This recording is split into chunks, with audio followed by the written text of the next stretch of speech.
नमस्कार दोस्तों, मैं हूं विपिन त्यागी और आपका स्वागत है good governance by doctor Surya Kumar IPS. जी, बहुत बहुत धन्यवाद। स्वागत आपका। नमस्कार सर, मैं सबसे पहले आपसे ये जानना चाहूंगा, आपने पुलिस विभाग ही को क्यों चुना? क्या परिवार वालों की कुछ और महत्वाकांक्षाएं थी आपसे? जब मैं जवाहरलाल नेहरू विश्वविद्यालय से अपनी पढ़ाई पूरी करके कैरियर की तरफ आगे बढ़ा तो मुझे ये लगा कि पुलिस एक ऐसा विभाग है जो मानव जीवन को, समाज को सीधा प्रभावित करता है, गलत कामों को रोकने में और भले लोगों की रक्षा करने के लिए यदि पुलिस के अधिकारी कर्मचारी सच्चे मन से प्रयास करें तो समाज को बहुत लाभ हो सकता है। ये विचार मुझे लगा कि देखने को तो बहुत संस्थाएं हैं, अदालतें भी हैं, राजस्व प्रशासन भी है और तमाम मंत्रालय भी हैं, लेकिन मुझे लगा कि मौके पर लोगों की मदद करने की, रक्षा करने का काम जो पुलिस के द्वारा संभव है वो किसी विभाग और किसी संस्था के द्वारा उस मात्रा में नहीं संभव हो पाता। इसलिए मैंने इस विभाग को प्राथमिकता दी, इसको चुना और परिवार के लोग भी इसमें, उनको भी कोई असहमति नहीं थी। ये सीधा प्रशासन से, पुलिस से जुड़कर काम करके आप समाज को ज्यादा अच्छी तरह मदद दे सकते हैं। बहुत बढ़िया सर। तो सर, मेरा सेकंड प्रश्न है आपसे, यदि आप एक पुलिस कर्मचारी ना होते तो आप क्या चाहते, दूसरे आप किस पोस्ट पे होते या क्या कर रहे होते? अगर मैं पुलिस का कर्मचारी न होता तो मुझे याद है कि जन्म से ही या बचपन से ही कह लें, मुझे बहुत अधिक रुचि थी लोगों की सेवा करने के कामों में, लोगों की मदद करने के काम में। मुझे आत्मिक अनुभूति होती थी, सहानुभूति होती थी, आनंद आता था और इस कारण अगर मैं पुलिस न बनता तो मैं समाज सेवी बनना पसंद करता कि जो समाज को मदद करे और साथ में समाज की कुरीतियों को दूर करके कुछ अच्छा रास्ता समाज को दिखाने का, उसमें लोगों की सेवा करने का काम करे। जी सर। तो मेरा अगला प्रश्न है, आपके पूरे कार्यकाल में आपने कितनी जगह तबादले किए गए आपके और किस किस पोस्ट पे आप रहे थे? मैं जहां तक तबादलों की बात को याद करता हूं जी, तो लगभग 30 बार मेरे स्थानांतरण पूरे 36 साल की सेवा में हुए और जो अगर क्रमवार याद करने का प्रयास करें तो जो मुझे याद है कि लखनऊ में सहायक पुलिस अधीक्षक से अपर पुलिस अधीक्षक नगर लखनऊ, अपर पुलिस अधीक्षक देहात तत्कालीन इलाहाबाद जो प्रयागराज कहलाता है। इसी तरह बाद में भी प्रोन्नत होकर मैं कई जिलों का पुलिस अधीक्षक रहा, जिसमें प्रारंभ हुआ अल्मोड़ा से, फिर गोंडा, फिर इटावा, फिर जालौन, फिर फर्रुखाबाद, फिर लखनऊ और वाराणसी। फिर उसके बाद जब डीआईजी के पद पर प्रोन्नत हो गया तो डीआईजी शुरुआत में बस्ती, फिर डीआईजी गोंडा, फिर वहां से डीआईजी गोरखपुर, फिर डीआईजी वाराणसी। फिर जब आईजी के पद पर प्रोन्नत हो गया तो वहां से आईजी इलाहाबाद, आईजी गोरखपुर और आर्थिक अपराध अनुसंधान विभाग में आईजी रहा। फिर एडिशनल डीजी के पद पर प्रमोट हुआ तो एडिशनल डीजी ट्रैफिक यानी यूपी का यातायात का इंचार्ज रहा। फिर उसके बाद पूरे पुलिस मुख्यालय का प्रभारी एडिशनल डीजी बना। फिर वहां से डीजी के पद पर जब प्रमोट हुआ तो सबसे पहले विशेष अनुसंधान दल में मेरी ड्यूटी लगी। फिर उसके पश्चात DG police radio, DG home guard और चेयरमैन पुलिस प्रोन्नति एवं भर्ती बोर्ड, इन पदों पर मेरी तैनाती रही। सर, मैं आपसे अगला प्रश्न पूछना चाहूँ, क्या आपके पूरे कार्यकाल में आपके ऊपर कोई कानूनी कार्रवाई की गई है? जहां तक कानूनी कार्रवाई या विभागीय दंड की कार्रवाई इस प्रकार की बात थी तो आप खुश होंगे जानकर कि कुछ ईश्वर की बड़ी कृपा रही और कुछ साथी लोगों का ऐसा संसर्ग रहा, परिचय रहा, मार्गदर्शन रहा कि पूरे नौकरी के दौरान 36 साल में कभी न तो निलंबन का सामना करना पड़ा, न कभी कोई ऐसा प्रतिकूल दंड दिया गया जिसको कह लें जिसके कारण प्रमोशन रुका हो, या कभी कोई ऐसी कार्यवाही जिसके कारण पुलिस कर्मचारियों को आपने सुना होगा कभी कभी उनके ऊपर क्रिमिनल केस लग जाते हैं, कभी उन्हें जेल भी जाना पड़ जाता है। तो सदैव कानून की मर्यादा और समाज की रक्षा की इच्छा और एक ईमानदारी की सोच का पब्लिक में विश्वास, तो मैं जहां भी रहता था तो पूरे उस क्षेत्र के लोगों को ये भरोसा रहता था कि वहां कोई पक्षपात या बेईमानी नहीं की जाएगी। तो क्या आपको अपने समय में ट्रेनिंग के दौरान कोई भी कमी लगी जो आपको बाद में महसूस हुई हो, या आप तो ट्रेनिंग में अभी भी वर्तमान में भी जो है प्रोसेस, उसमें क्या क्या नई और तब्दीली होनी चाहिए आपके अकॉर्डिंग, और आपके समय में जो ट्रेनिंग थी और आज के समय में जो ट्रेनिंग है उसको कंपेयर करें तो कितना डिफरेंस है ट्रेनिंग के बारे में? जहां तक पुलिस की ट्रेनिंग की बात है तो दो चीज की कमी मुझे लगा कि विशेष रूप से रह गई थी कि ट्रेनिंग प्रायः देखा कि उसमें पढ़ने के बाद लोग जब जाते हैं तो पुलिस की जो आउटडोर की ट्रेनिंग होती है, जिसको पहले पीटी या ड्रिल सिखाते हैं या तमाम तरह की स्केटिंग सिखाते हैं, तैरना सिखाते हैं, गाड़ियां चलाना सिखाते हैं, पहाड़ों पे चढ़ना सिखाया जाता है, मुक्केबाजी सिखाई जाती है, कुश्ती सिखाई जाती है और तरह तरह के खेल, फुटबॉल और वॉलीबॉल, कुल मिलाकर के लगभग 4 तरह के आउटडोर गेम और 3 तरह के इंडोर गेम पास करने पड़ते हैं। ट्रेनिंग कठिन ट्रेनिंग होती है जी। और यहाँ तक कि पहाड़ों पर रॉक क्लाइंबिंग करना, माउंटेनियरिंग करना, जंगलों की ट्रेनिंग, जंगल में रहना, ये सब भी सिखाया जाता है।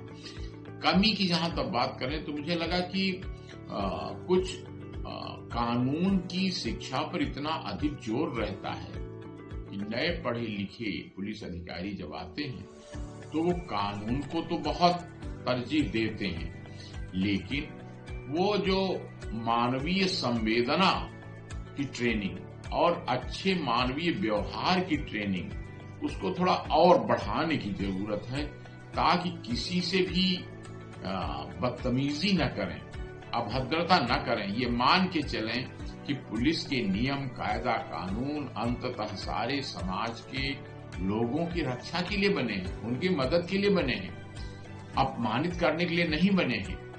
जिस प्रकार से लोगों को आप कभी देखते हैं घसीटती है पुलिस, उनको लॉकअप में डाल देती है, उनसे गाली गलौज कर देती है, उनसे बदतमीजी कर देती है, ये कहीं ट्रेनिंग में सिखाया तो नहीं जाता जी। लेकिन वर्दी पहनते ही जो कानून की रक्षा और अधिकार का बोध भाव उनके मन में आता है, वो ऐसा व्यवहार कराता है। तो उसमें मानव का व्यवहार विनम्र बना रहे, दृढ़ता हो परंतु विनम्रता हो। ये बात मैंने देखा कि इसकी शायद और सुधार की जरूरत है। दूसरा, एक और चीज की थोड़ी कमी महसूस की कि लोगों को पकड़कर बंद कर देना ही लक्ष्य नहीं है। मुख्य लक्ष्य होना चाहिए उनको जो जुर्म किया है उसकी सजा दिलाना। तो वो सजा दिलाने वाले पहलू में प्रायः कुछ विलंब हो जाता था, देर हो जाती है, उदासीनता हो जाती है। जब तक गिरफ्तारी नहीं हुई, आरोप पत्र नहीं लगा, तब तक तो बहुत जोर रहता है, लेकिन उसके बाद पैरवी करके सजा दिलाने में कुछ तो अदालतों में टाइम ज्यादा लगता है, इस कारण भी, और पुलिस में ट्रांसफर तब तक हो जाते हैं जी। इस कारण ये पहलू, इसमें और सुधार की जरूरत होती है। जो नई पुलिस की ट्रेनिंग हो उसमें उनको सद्व्यवहार भी सिखाया जाए और साथ ही टेक्नोलॉजी की बेहतर ट्रेनिंग, क्योंकि भविष्य में साइबर क्राइम जिस गति से बढ़ रहे हैं, कंप्यूटर संबंधी अपराध, मोबाइल फोन से, एटीएम से किए जाने वाले अपराध, ये बढ़ रहे हैं। और जब से डकैतियों में, लूट में, सड़कों पर ट्रकों की, बसों की लूट, इसमें कमी आई है, तब से मैं देख रहा हूं फ्रॉड की संख्या, गबन की संख्या, धोखाधड़ी की संख्या ये बढ़ रही है। तो इस पर ज्यादा ध्यान देने की, ज्यादा ट्रेनिंग करने की, कराने की जरूरत है और साथ ही लोगों को राहत पहुंचाने के लिए इन बातों में पुलिसकर्मियों को और ज्यादा ट्रेनिंग देने की जरूरत है। सर, जैसे उत्तर प्रदेश हमारा है, सबसे बड़ी जनसंख्या वाला क्षेत्र है, तो यहाँ पे पुलिस बल की जो अभी संख्या है और जनसंख्या भी आगे बढ़ रही है, तो पुलिस बल की संख्याओं को आगे कितना बढ़ाना चाहिए? आपका क्या रुझान है इस बारे में? मेरा विचार ये है कि लगभग जो आदर्श स्थिति के लगभग 1000 लोगों पर भी अगर हम एक पुलिसकर्मी दे सके जो रेगुलर बेसिस पर वहां पर काम कर सके, इस प्रकार से यूपी की आबादी में कम से कम 5 लाख की पुलिस अगर हो जी, तो ये समस्या मैं समझता हूं आज की परिस्थिति में।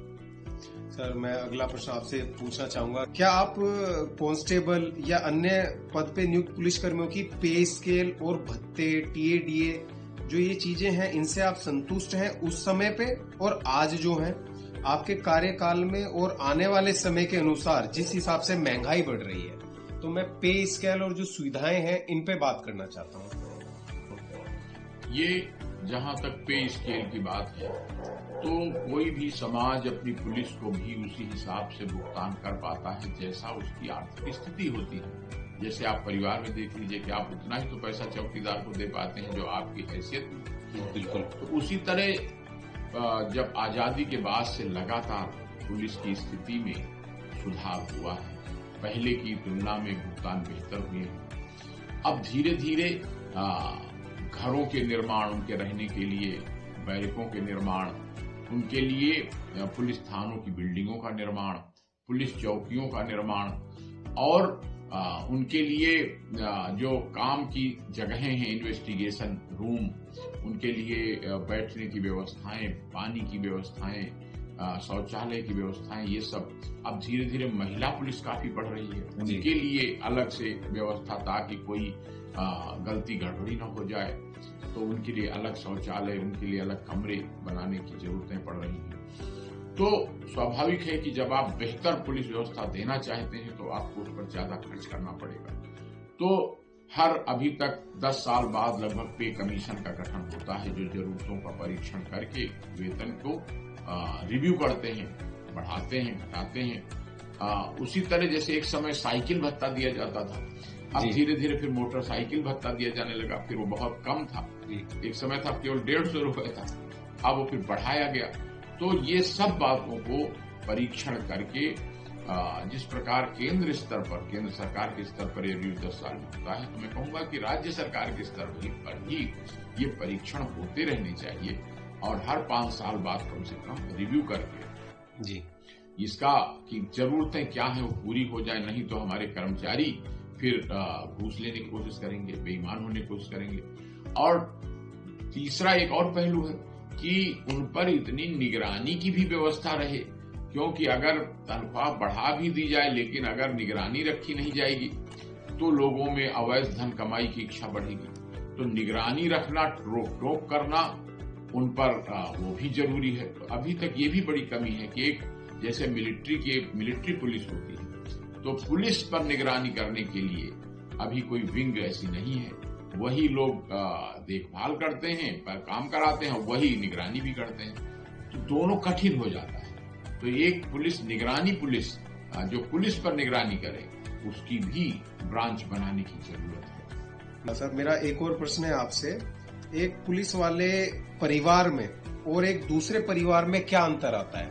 जैसे कि अभी आपने बताया कि इतने डाकुओं से हर समय ये रहता है कि आप घर वापस जाएं ना जाएं, हर समय मानसिक स्थिति में भी आप अधिकारी रहते हैं और उस स्थिति पे भी आपको बाहर समाज का भी देखना है, उसका भी देखना है, सरकार का भी देखना है, और फिर पारिवारिक चीजें भी हैं। तो एक आम परिवार में और एक जनरली पुलिस वाले परिवारों में क्या आप देखते हैं कि क्या? पुलिस वाले परिवार में प्रायः मैंने देखा कि काम की व्यस्तता के कारण बहुत रोमांचकारी काम है और बहुत व्यस्तता वाला काम है, 24 घंटे की ड्यूटी है। तो कई बार देखा कि उनके परिवार में बच्चों की उपेक्षा हो जाती है, उतना ध्यान वो नहीं दे पाते जितना और लोग जो 10 से 5 की ड्यूटी करते हैं, घर आ जाते हैं तो बच्चों की देखभाल कर लेते हैं। पुलिस के लोगों को कई बार अपने थाने में ही रात रुकना पड़ता है, कई बार बैरक में सोना पड़ता है, तो वो उतना ध्यान नहीं दे पाते, तो परिवारों को बिगड़ने का डर रहता है। दूसरा कि खतरा बना रहता है कि पता नहीं किस दिन मार दिए जाए। बहुत सी घटनाएं हो चुकी हैं कि जिसमें पुलिस वालों को अपराधियों ने गोली मार दिया। तीसरा, वो जो अपराधियों पे कंट्रोल किया जाता है वो गुस्सा हो जाते हैं, नाराज होकर उन पर मुकदमे लगा देते हैं और कई बार झूठी गवाही भी दे देते हैं। कई बार ऐसे लगातार अपराधियों के साथ रहते रहते पुलिस में भी अपराधीकरण हो जाता है। इसके कारण कई पुलिस वालों को जेल जाना पड़ता है और जेल जाने के कारण उनका पूरा परिवार बर्बाद हो जाता है। तो ये एक विशेष तरह की ड्यूटी है, कठिन ड्यूटी है।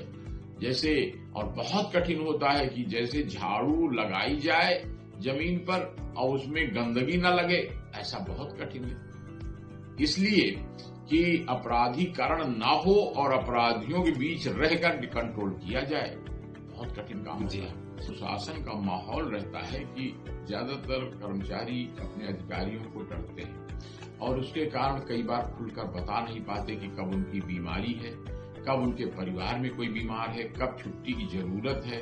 कई बार छुट्टी मांगने पर भी उनको छुट्टी नहीं मिल पाती और इसके कारण कई बार दुर्घटनाओं में उनके परिवार के लोग मर भी जाते हैं। इसके कारण उनके जीवन में तरह तरह के टेंशन, तरह तरह के फ्रस्ट्रेशन हो जाते हैं। तो इनको कंट्रोल किया जाना बड़ा जरूरी है कि अभी भी सुधार किया जाए कि 8 घंटे की ड्यूटी का नियम लागू किया जाए और 8 घंटे बाद दूसरी टीम आवे, लेकिन वो तब हो पाएगा जब उतने ज्यादा जवान भर्ती हों और वो सरकार उस पर खर्च करे उतना कि अतिरिक्त जवान भर्ती हैं, 8 घंटे कम से कम नहीं 8 तो 12 घंटे की ही ड्यूटी कर दो। ये मांग कई बार पुलिस विभाग के लोग द्वारा की जा चुकी है, लेकिन दिक्कत ये है कि पुलिस विभाग में कोई यूनियन तो है नहीं, एसोसिएशन की छूट नहीं है, तो उसके कारण ये मांगे भी सरकार के पास उतनी मजबूती के साथ नहीं पहुंच पाती हैं। इसी प्रकार जो उनको इस प्रकार की स्थितियां होती हैं कि पारिवारिक टेंशन और पारिवारिक समस्याएं, तो उनमें एक और बड़ा अच्छा सुझाव है कि बहुत दूर तैनाती नहीं दी जानी चाहिए। जहां का रहने वाला है उसके यथासंभव पड़ोसी जिलों में उसको तैनात कर दीजिए, या जैसे नियम बना था कि 100 किलोमीटर दूर तैनात कर दीजिए ताकि उस पर दबाव भी न पड़े लोकल लोगों के और साथ ही बहुत ज्यादा उसको यात्रा भी न करनी पड़े, आउट ऑफ टच भी न हो जाए अपने फैमिली से। अब कई बार होता है कि बलिया का आदमी अगर मेरठ तैनात हो गया या मेरठ का आदमी अगर गोरखपुर तैनात हो गया तो उसको आने जाने में ही एक दिन बीत जाता है। बहुत बढ़िया सर, आपने अपने जीवन काल में बुराइयों को देखते हुए दंड ना देने की प्रक्रिया को छोड़ उसको सुधार में पूरा जीवन लगाया, अलग अलग सुझाव दिए, सुधार करे।